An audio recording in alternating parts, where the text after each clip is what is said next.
আজ শুক্রবার, তাই আমরা নিরামিষ খাই। আজ দুপুরের মেনুতে রেখেছি ঝিঙে আলু দিয়ে পোস্ত। তাহলে চলো সেটাই শেয়ার করি কি করে আমি ঝিঙে আলু পোস্ত রান্না করলাম। প্রথমে একটু তেল দিয়ে তাতে কালো জিরে দিয়ে আলুগুলোকে ডুমো ডুমো করে কেটে নিয়েছিলাম। তো সেটাই ওই তেলের ভিতরে বেশ ভালো করে ভেজে তারপরে দিয়ে দিতে হবে ঝিঙেগুলোও ঠিক আলুর মতন করেই ডুমো ডুমো করে কেটেছি।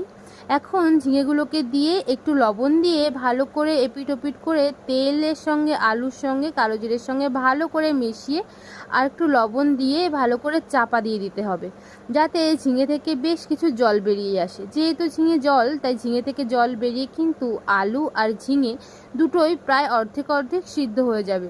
তো এদিকে আমার দেখো ঝিঙে থেকে অনেক জল বেরিয়েছিল, আর এদিকে আলু আর ঝিঙেটা বেশ সিদ্ধ হয়ে গেছে।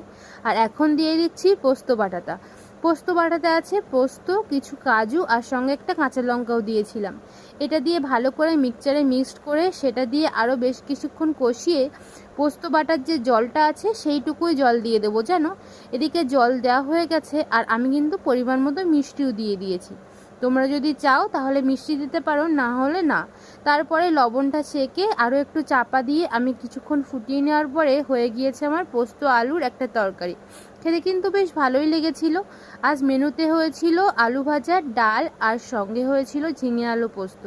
তোমরা যদি আমার লং ভিডিও দেখতে চাও, আমার চ্যানেলে গিয়ে লং ভিডিওতে ক্লিক করতে পারো, অবশ্যই দেখতে পারো। ভালো লাগলে লাইক